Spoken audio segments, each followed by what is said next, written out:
This is Back Talk by Successful Black Parenting Magazine, the most listened to podcast for parents by parents.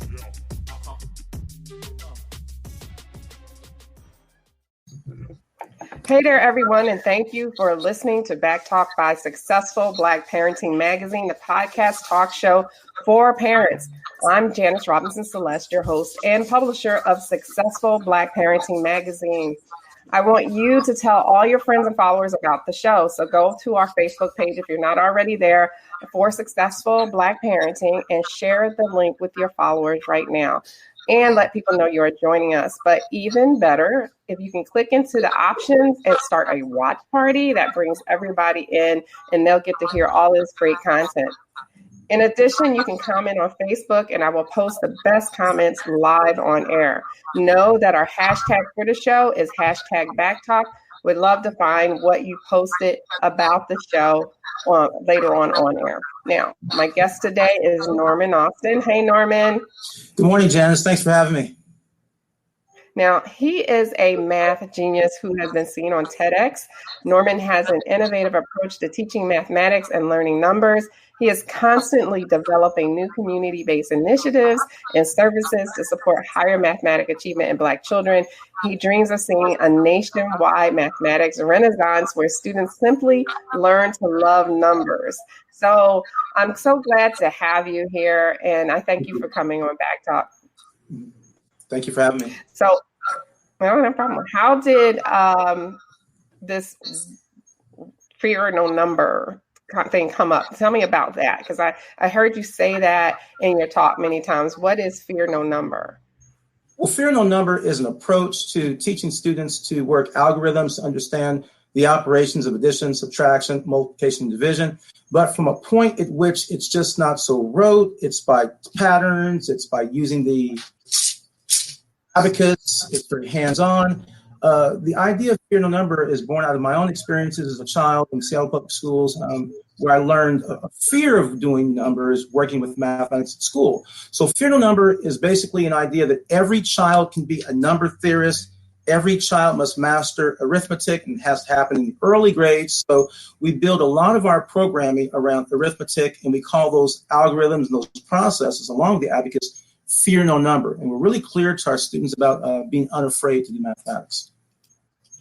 Oh, I think this is a great program. As a person who has had a mostly hate relationship with math all my life, we'll get into that a little bit later. Sure. I really appreciate people like you who make math come alive for our children. But, I listened to your TED Talk and I thought it was very, very inspirational. So, just so you know, if you haven't seen it, guys, look up his name, Norman Alston, and his TED Talk is really, really good. And but you mentioned something that really hit home and resonated with me. And that was how much you loved school and you really were basically strong, a confident learner until third grade, right? So one of the things that I wanted you to talk about, because it's really important, your third grade teacher is pivotal to your success in school and how much you love school after that. So can you talk about that a little bit? So I'm almost 60, and back in those days, I was in school, kindergarten in the 1960s. My father had sent me to school a fluent reader. He probably had me reading the dictionary, no kidding, by the age of 3, 4 years old. I'm a reader. So I go to school very, very confident, and I have an insatiable desire to learn. When I was in the third grade in Seattle, and I remember this just like it were yesterday, I come into the classroom, I stand behind my desk with my backpack, the teacher's playing a game, and she's kind of putting us on the spot. And she asked me a multiplication fact. She asked me what 3 times 3 was. I was a third grader. This was a long time ago. And I didn't like playing that game because I just kind of felt pressure. And if I make a mistake, you'll get laughed at. So I kind of paused to act like I was thinking about, the product. And while I was pretending to think about it, she starts laughing at me. Oh. And all the kids start laughing at me. And I stand there humiliated and embarrassed. But I can tell you, even then, as a third grade child, I said to myself, what's being done to you right now, Norman, is wrong. She has no right to shame you and humiliate you in front of your peers. That day was the end of my desire to ever do mathematics as a student in Seattle public schools. After that, I retreated, made myself small. I soon became labeled as slow, learning disabled, special ed. All the labels were pulled upon me. I was then pulled out in the 4th grade into a small closet space with 3 other African-American boys. And we were all literally crying because the teacher would threaten to hit us if we couldn't say what 8 + 5 was. And that's how they were supposed to be teaching us arithmetic. So I learned to fear. But math is a fun and it's a beautiful thing. But my experiences were very, very, and I hate to say this, but they were very, very ugly as a child. So what changed that? Like, what was the catalyst that made a difference for you? For me, I just wanted to go to college. I wanted to be a student. I always wanted to do something with my life. And I didn't have support at home. I didn't have support anywhere, but I think God just gave me something innate. And I just wanted to achieve. And so you weren't getting in trouble in school when I was a kid. I mean, the teachers could hit you. The principals would whip you. I was beaten many times from kindergarten to 3rd grade. I just had a desire to learn. And I wasn't going to let anybody take that away from me. So I would always go home and study. I always studied at home. But by the time I understood the mathematics the teacher was talking about, by the time I got to school, after I figured out at home, they're on to the next thing. So I can't keep up. I'm falling behind. And I'm very discouraged. I'm angry. But I know that education is my way out. Is the only hope that I have in this life is to get an education. And so it was difficult. There was no support. But I think, as I said, God just put something down inside of me to say, Norman, don't you ever quit. If no one else cares, if no one else sees, I do. That's awesome. I really applaud you for studying and figuring out, even if you were behind, because there are times I ask teachers all the time, and I always have to relate to my own experiences with a lot of these things, whether it comes to my children myself. But I remember asking every teacher, how is this going to help me in real life? Like, what's the practicalities of it? And I had one teacher in college finally explain to me how a parabola, how you can tell the trajectory of a rocket ship from that, how you can use math to determine how long radioactivity will last. Those are the kind of concepts that I think our children do well with, because we are practical people. We always had to be. So, I mean, do you agree with that? That's showing how it relates to real life really gives you more of a love and more of an interest in it. So I wholeheartedly agree. What you're speaking about is application and demonstration. So, mathematics doesn't exist on a textbook, on a worksheet, on a page. It's something that we all can physically see and experience in our own lives and the things that we just, experience. And so, case in point, a parabola. A parabola can go like this and go like that, like that. When you jump into the swimming pool and you're off that high dive, you go down and you come up. And so the parabola opens like this. When an apple, and I can accelerate an apple about 800 feet in the sky, I do that, it goes up like this. And so all of that's found in an equation called the standard form of the quadratic equation, which says ax squared plus bx plus c equals 0. Now, who cares about that right now? And that's not the way to get kids to understand it. You got to let them see it, feel it, touch it, and give them a place to understand and relate. You're talking about making it clear to students by application and demonstration. That's the way our kids want to learn. That's exactly how they sadly are not taught. And it's sad because I think every single math teacher all through school, I asked that same question and they never answered it for me and just put more problems on the board. And I remember the problems just looking like gibberish. And I still have math sort of phobia because of that. I never went on to take like trig or any advanced math because I was afraid of it. I'm still sort of afraid of it. And I recently had to take a graduate exam and I aced the writing part. But when it came to the math part, the lady I don't even want to know what I got. The lady at the testing center actually giggled because I know my math score was so low, because as soon as I saw trigonometry, I was like, what is this? Because I never had a class. And I was like, this looks like writing on the side of a spaceship to me. I don't know what this is. That's how bad I was because I had never seen it before. So, I think it's imperative because you don't know, like here I am, I'm older, I'm not gonna tell you how old I am, but I'm older and here I am needing trigonometry now to get into the college that I want for graduate school. So, I need them to know that that's important. What I would suggest to you is that you were never bad at math. You were never, ever, at any moment in your life, unable to learn math and do math. I would assert to you that you were with teachers who weren't able to help you understand. You were with teachers who didn't understand your learning style and your modality, and maybe they lacked the patience, and perhaps they themselves could only explain mathematics with symbolism and notation on a board. They couldn't talk about real application and demonstration. They couldn't bring it to you in a way that you could receive it. And this is what happens all across our country, and sadly to a lot of folks that look like you and I, and it just does not have to be so.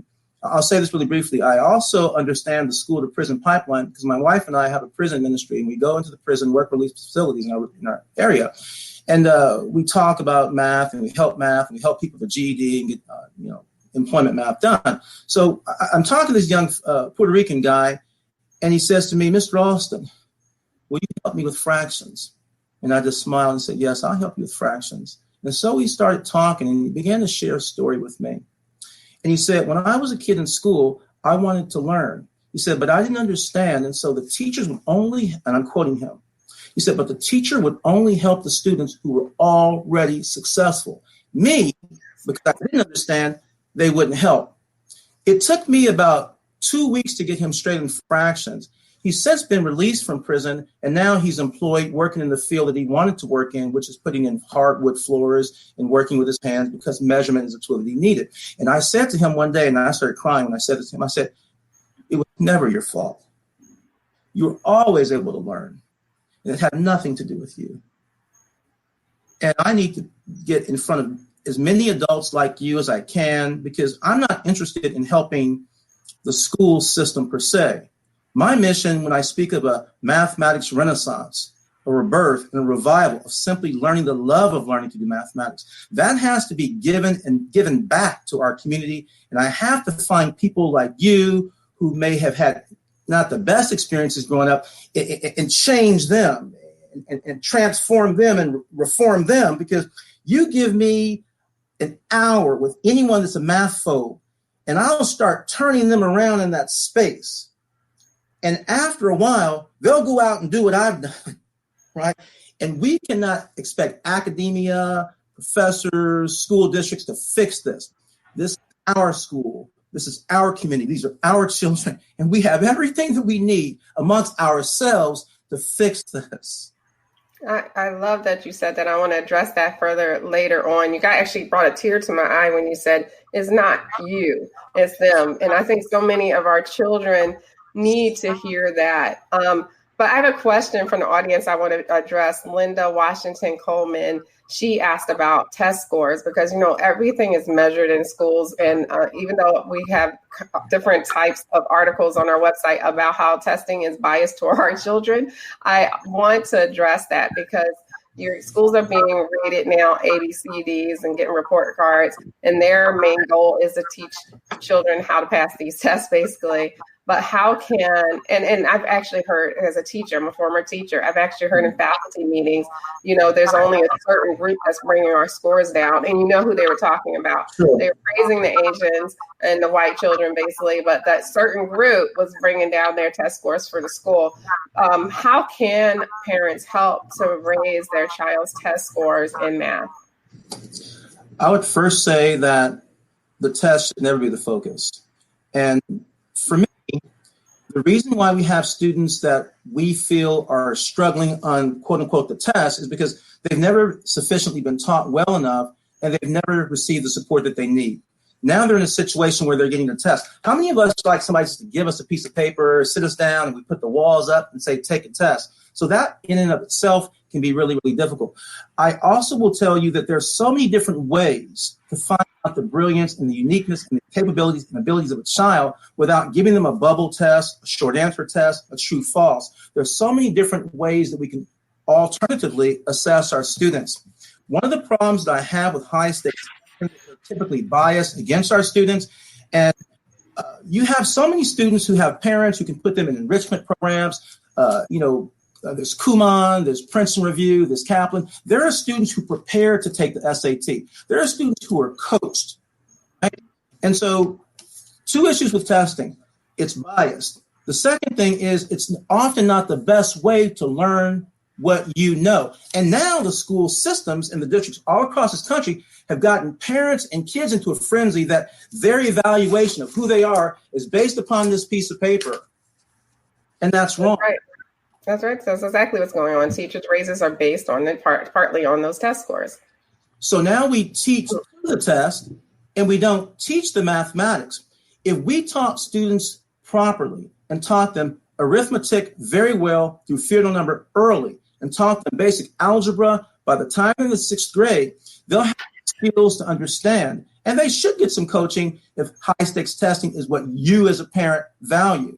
But I can tell you, if we keep sending our kids to school, letting what's being done to them continually being done, if we let that status quo exist, then we'll still have the same problem. It's not about the test.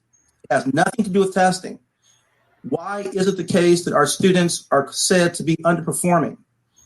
That's a school. You're alleged to be a teacher. Their kids coming here. What's the problem? I can tell you the very same students that go to these very same public schools that are in my Saturday Math Academy, who I've raised from 4 and 5-year-old, who are now coming back to my program to teach. They don't have problems with your standardized testing. But I also tell them it's not about the test. It's about the love of learning. So now all the parents think, see, we're tunnel vision now. Oh, my kid's getting a D, they're getting an F. What does that even mean? Right? And they're not doing well in the test. What does that even mean? Who was the test written for? What are the standards? Did you really even understand the material that the teacher taught? Teachers cover so much material. The curriculum is a mile long and 1/8 of an inch deep. There's no depth of understanding. Now you're on to the next thing. There's no connections. And now we blame our students. I'm not interested in ever hearing that a student didn't do well on the test. I'm holding teachers to account about what their practices were.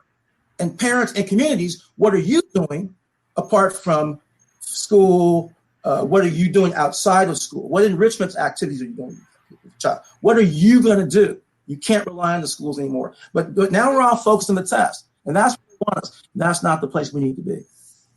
I totally agree with everything you just said. And it's really important because I always said, even as a teacher, if the majority of your class is failing, it's not the majority of the class's problem. It's your problem. It's yours. Right? So, it's more than one person that is having a problem with you. And teachers won't often take that accountability. It has to be those kids. No, you're not teaching and reaching those kids in the way they need to be reached. So Absolutely. Change your method. Evolve. But they don't do that. They get stuck in their ways. And if these other kids can do it, why can't you? No, Absolutely. Because we have a different way of learning. We have been, since we've gotten here to this country, had to do things practically. Yeah, because absolutely. Of who we are. And even people who haven't come from this country, hopefully they've had a better experience with math. But especially African Americans, we've always had to do things practically because we didn't have anything else. And that's how our children learn. It does trickle down. But let me ask you another question because, I've experienced this. I've known people experience this, children. What about math panic attacks? Like, do you have any recommendations for parents on how to help their children manage those? I know firsthand about what that's like.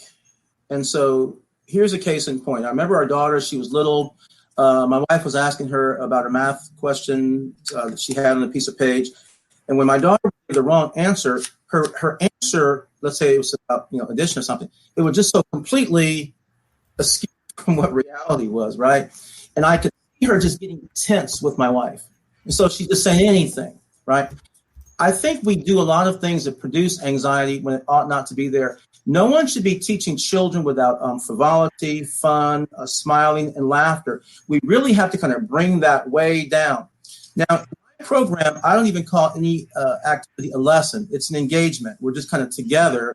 I'm not standing in front of you. I'm not looking down at you. We're having a conversation and we're talking. And one of the things that we need to start telling our children is this. At first, you may not see it, but sooner or late, you will seize it. it's just not the case that everybody understands at the same rate, right? And so you can produce so much anxiety in a child when you give them a time test. When the pressure, you're standing over their shoulder. Now, to undo anxiety takes time and patience and really good teaching. And I'm saying that can probably most likely happen in an environment, outside of the school, in an enrichment program where kids can really tap into the joy of just math and doing math. But anxiety is something that I see happen all the time. My students come to me on Saturdays and they tell me about the anxiety. And that has to be unlearned because that's damage that's been done. That's actually trauma. You've traumatized a person. And now that has to be undone, but you have to get them in a different environment. And the classroom is not the place to undo that trauma and that anxiety. And also a parent or somebody just berating the child and making it difficult for them, that's not going to help either. They have to be placed in an environment where there's skilled craftsmen, artisan teachers who know how to work with students who experience that kind of trauma. All right. Well, how can a parent help their child learn to love math and numbers? Like, what kind of things can they do at home? Is there something they can buy or a book that you recommend? I would suggest to parents to become students of mathematics. Become students of mathematics with your child. Be vulnerable with them. Do math with them. Tell them you don't know. Ask them questions. Just decide to become a student yourself. Now, I have a Saturday Math Academy, Engageable Designs Unleashed. From October to May, every Saturday for 3 hours, you'll have parents who also will come and do math alongside the children. Some parents just sit in the back of the classroom. Some of them cry. They'll say, I've never understood math before, and now I begin to understand.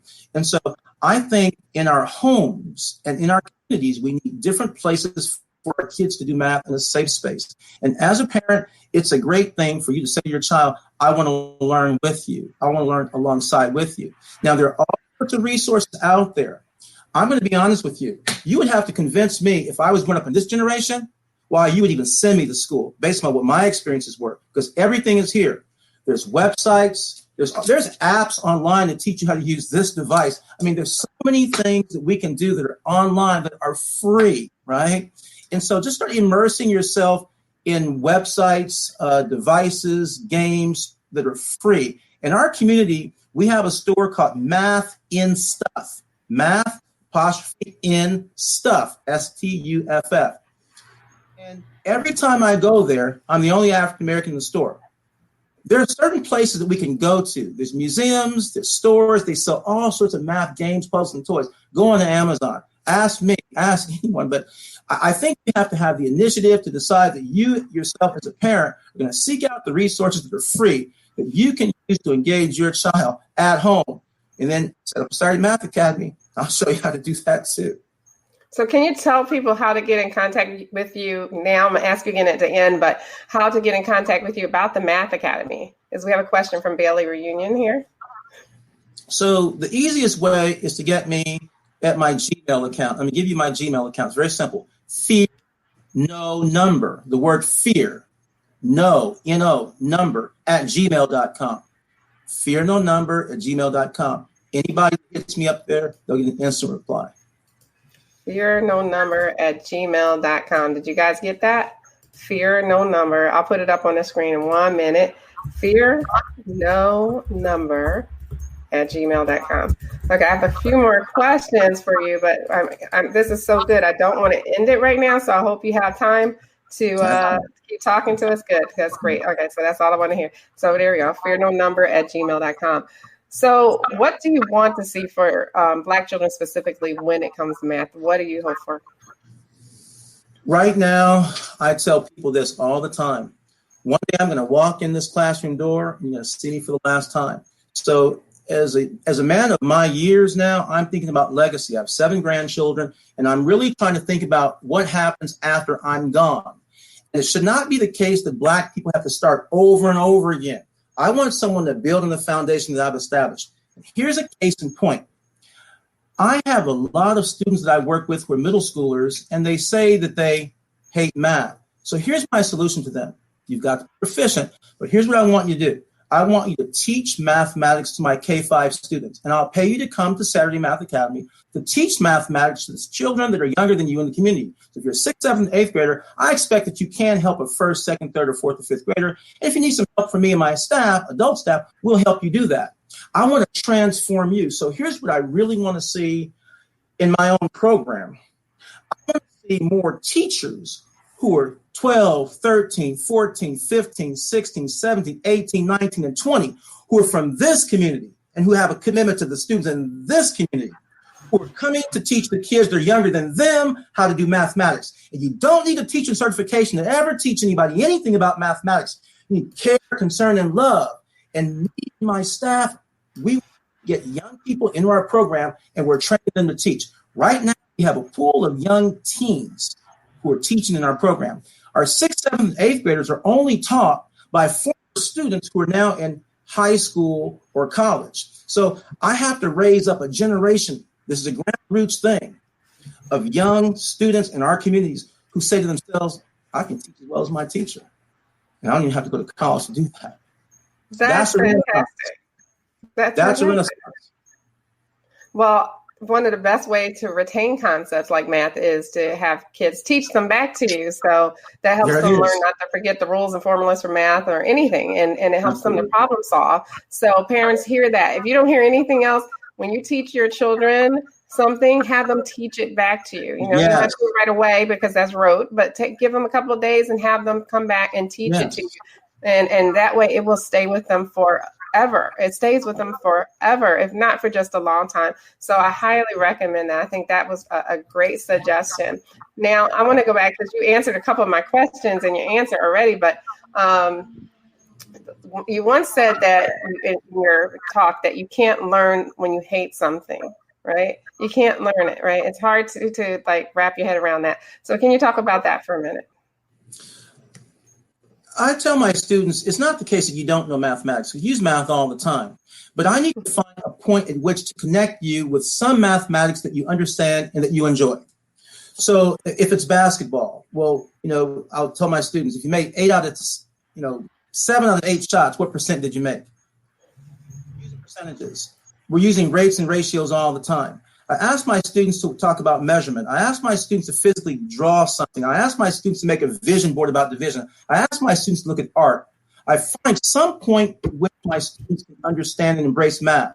So here's a case in point. This summer, I'm working with a bunch of middle school students who say they hate math. But you know what they don't hate? They don't hate money.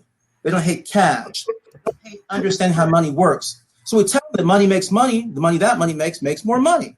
And I give them $1 or a $5 bill. And I'll say, every time I see you, I'm going to record that serial number. So if you still have that same $1 bill or $5 bill, I'm going to pay you some percent interest on that.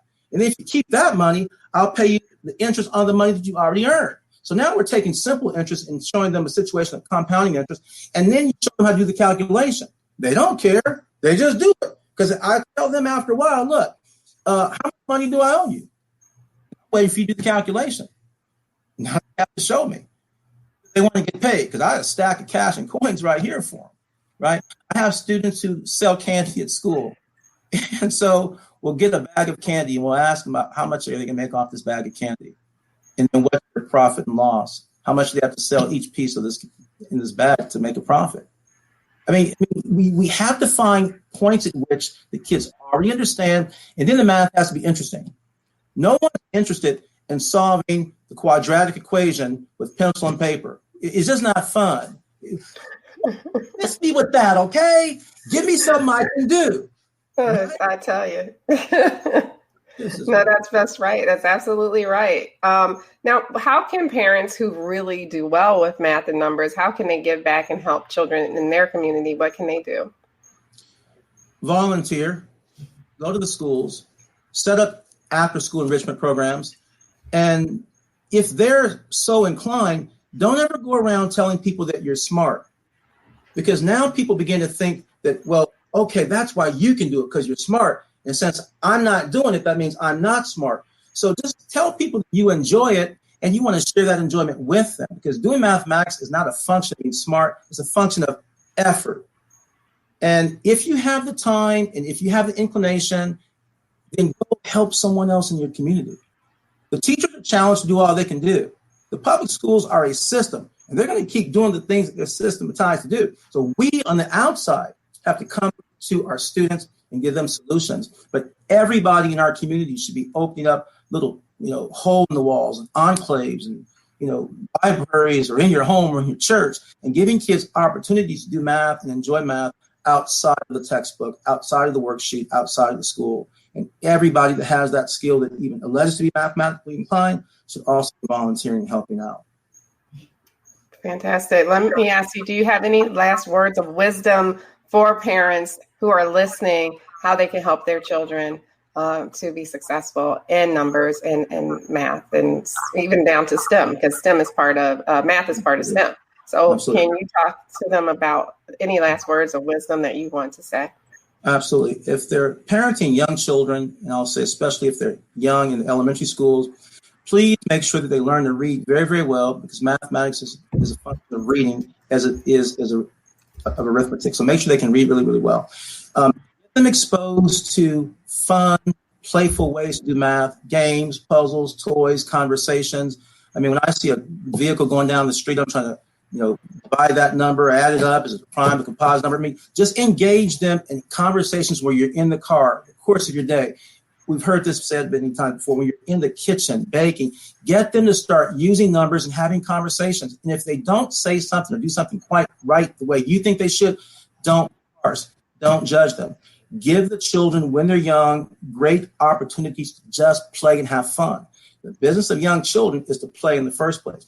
Older students, let's say your middle grades and above, you might have to do some, I don't like this word remedial, because mathematics isn't remedial, but you're going to have to go to some areas where they really do struggle. And in most cases, when you find students who are not being successful at math in the older grades, here's the one problem that they have. They're not clear about their skills with arithmetic. They don't know their multiples very well. Prime and composite numbers are confusing to them. And then it really breaks down with fractions, decimals, percents, rates, ratios, proportions. So if you can somehow add, subtract, multiply, and divide whole numbers, now you have to do the same thing with fractions, decimals, percents. Well, if fractions are a problem with you, your whole career, your whole impetus forward has just kind of stalled. So make sure that you really help your students with that area of mathematics. And I'm going to say it really clearly: fractions for the middle grade students. And then approach that with them from a point at which they do understand and that they care. And just I don't even really care about what they send home from school, the workbook, the worksheet, the test. Don't focus on that. Focus on building up their skills and understanding, especially with rational numbers, because as they go forward, that's going to be some of the most meaningful math that they'll ever need to know. Wow, fantastic. This talk has been amazing. I wish that I would have known you a long time ago, but I have a feeling that, you might be a little younger than me, but I don't know. We'll see. You're not 60, sister. I believe me. I wish I'd known you when I was going to school, and it could have helped me way back then. But you definitely are helping masses of children now, which is most important. But tell us one more time, tell people how they can get in contact with you, because a lot of people are going to need help. And I mean, there's Skype now, so I'm sure a lot of people might even ask you. I'm not trying to give you a new business here, to Skype for help. Sure. But yeah. Sure. I always say teachers should also engage Skype and FaceTime to keep up with parents who are busy. Yeah. But here, can you tell them your information one more time?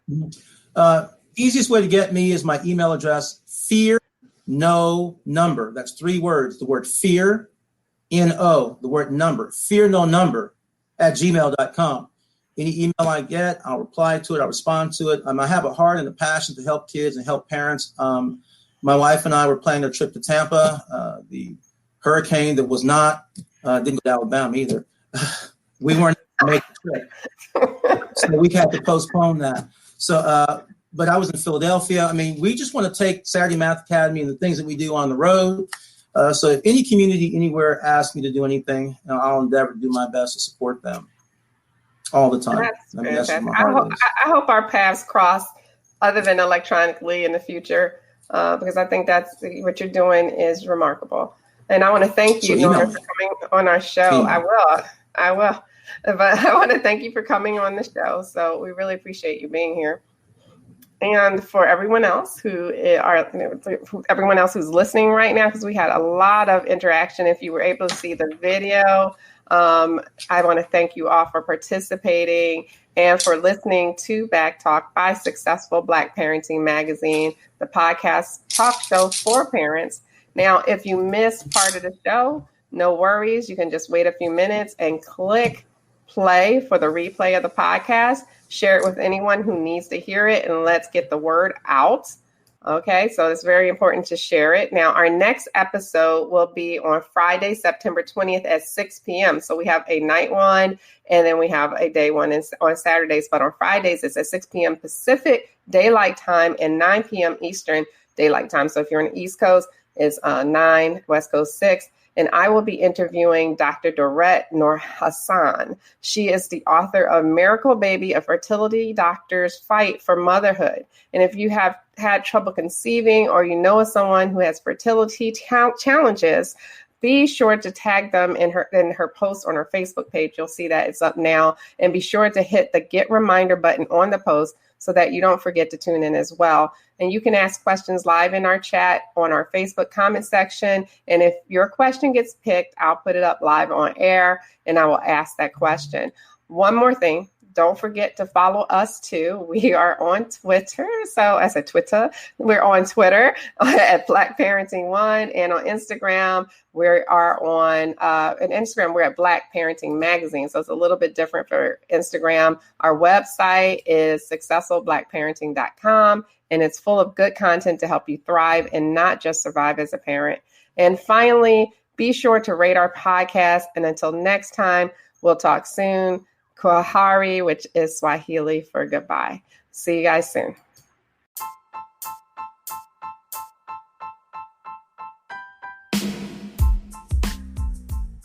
Hey guys, thank you for listening to Back Talk by Successful Black Parenting Magazine. You can help us to level up by supporting this podcast. All you have to do is go to anchor.fm and search for Back Talk by Successful Black Parenting, and then hit the button that actually says support this podcast. I want you to go there now. Go, go, go, go. And thank you ahead of time.